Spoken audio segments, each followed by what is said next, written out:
जैसे शास्त्र में एक बात याद आती है कि द्रौपदी के जब वस्त्र हरण हो रहे थे, वो पुकार रही थी, हे प्रभु मुझे बचाओ, हे प्रभु मुझे बचाओ, लेकिन उस साड़ी का पल्लू लास्ट का पकड़ के रखी थी, अपनी रक्षा खुद करना चाह रही थी, पुकार भी रही थी लेकिन इसको नहीं छोड़ रही थी।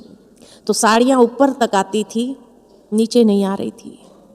लेकिन जिस समय उसने वो पल्लू भी छोड़ दिया, समर्पण कर दिया कि अब प्रभु तेरे हवाले, जब ऐसी समर्पणता आ गई तो सारी साड़ियाँ आ गई नीचे और रक्षा हो गई।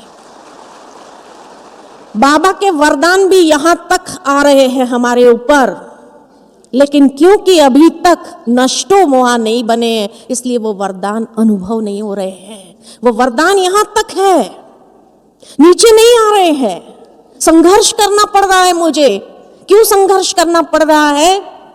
क्योंकि कहीं ना कहीं मेरी बुद्धि अटकी हुई है, जिसको मैंने पकड़ के रखा है, कोई ना कोई देह को, देहधारी को या स्वयं की देह को भी पकड़ के रखा हुआ है। इसीलिए वो वरदान यहाँ तक आने के बावजूद भी यहाँ नीचे उतर नहीं रहे। जिस दिन समर्पण, तो सर्व समर्थी संपन्न अनुभव हो जाएगा। हर वरदान साकार में महसूस करने लगेंगे। इसीलिए बाबा ने कहा है ये साइंस के सारे साधन आप लोगों के लिए ही है, लेकिन इसका प्रयोग भी कैसे करना चाहिए। देहधारियों से मुक्त होने के बजाय और देहधारी में फंसाते जाए, ऐसे अगर उसका प्रयोग करते रहे तो ये साधन इतना सुंदर मिलने के बावजूद भी हमने उसका सदुपयोग नहीं किया और ही अपने आप को बंधन में डालते रहे और महसूस भी नहीं हुआ कि बंधन में जा रहे हैं, निर्बंधन नहीं हो रहे हैं। और इसीलिए बाबा कहते हैं ये साइंस के साधनों का सदुपयोग करते हुए उससे भी निर्बंधन होने का जहाँ पुरुषार्थ हो जाए तो बाबा के सारे वरदान जो यहाँ तक आ रहे हैं वो सहजता से अनुभव होने लगेंगे।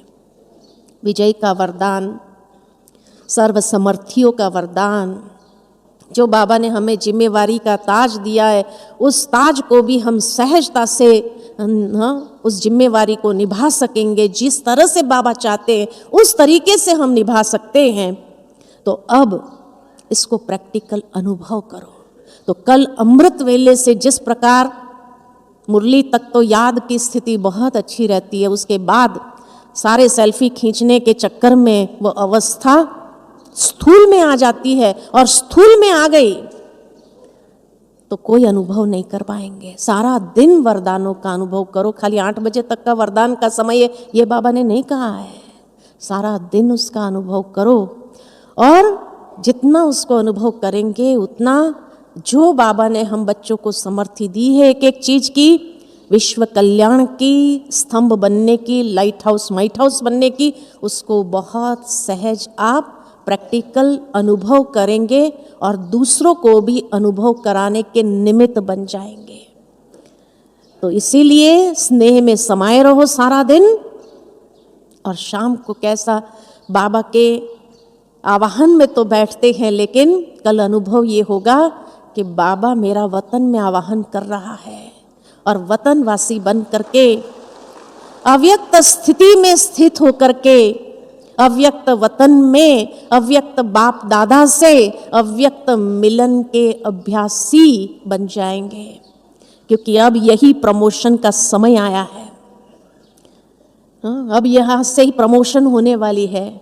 तो इसीलिए बाबा जो कहते हैं कि प्रमोशन में आओ, जो बाबा 71 की मुरली से लेकर के 18 जनवरी 71 की मुरली से, यही बाबा ने हर मुरली में इशारा दिया है। हर 18 जनवरी की मुरली में स्टडी कर रही थी, उसमें यही पाया कि बाबा अव्यक्त फरिश्ता स्वरूप में हमारा आवाहन कर रहे हैं। 71 से आवाहन कर रहे हैं, 71 से, कि अब साकार में अनेक प्रकार की लिमिटेशन आती है, अव्यक्त में कोई लिमिटेशन नहीं है। तो इसीलिए बच्चे ऊपर आ जाओ और ऊपर से बाबा के साथ कंबाइन होकर के सेवा का भी पार्ट बजाओ। अनेक आत्माओं को साक्षात्कार कराने की समर्थी भी बाबा दे रहा है, वो पार्ट बजाओ। अनेक पार्ट बजाने के लिए बाबा आवाहन कर रहे हैं।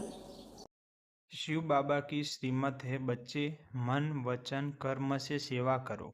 अगर हम मन वचन कर्म से सेवा नहीं करते हैं तो यह भी एक इनडायरेक्ट सेवा लेते हैं और उसका भी बहुत बोझा चढ़ता है। जैसे कहा जाता है, आए हम पुण्य कमाने, लेकिन पुण्य कमाने के पीछे पुण्य गवाही हो जाती है और फिर हम उसमें अपनी श्रीमत की धारणा नहीं रहती, तो पुण्य के बदले पाप हो जाता है। फिर सूक्ष्म विकर्म विनाश नहीं होता, तो मायाजीत भी हम नहीं बन सकते। इसलिए श्रीमत पर अटेंशन देकर चलो। दादी कहती है, जैसे बाबा कहते हैं तुम बच्चे किसी को दुख न दो, लेकिन ये मर्यादाओं का उल्लंघन करना भी सूक्ष्म दुख देना है। इससे भी पुण्य के बदले पाप का बोझा चढ़ता है। इसलिए हमारे कर्मों की गति बड़ी गहन है। जो भी कर्म हम करते हैं, सेवा करते, पालना लेते, हर एक में बहुत बड़ी कर्मों की मशीनरी काम करती है। हमारे संग से दूसरे को भी श्रेष्ठ कर्म करने की प्रेरणा मिले। हमारा ऐसा संग न हो जो किसी को संग दोष लग जाए और ही वह हमारे से उच्च दृष्टि लेने के बदले हमसे नफरत, ईर्ष्या, द्वेष आदि में आए, उसमें रिस पैदा हो। करनी है रेस, लेकिन हो जाती है रिस। इसी से बोझ चढ़ता है। इसलिए अपने कर्मों की गति को ध्यान में रखते हुए श्रेष्ठ कर्म करो। ओम शांति। मुझे पक्का विश्वास है आपको यह वीडियो ज़रूर अच्छी लगी है और आप दूसरों को शेयर करके शिव बाबा की सेवा में निमित्त बन सकते हैं। इसलिए यह वीडियो को ज़रूर शेयर करें और अपना भाग्य ज़रूर बनाएं। अच्छा, ओम शांति।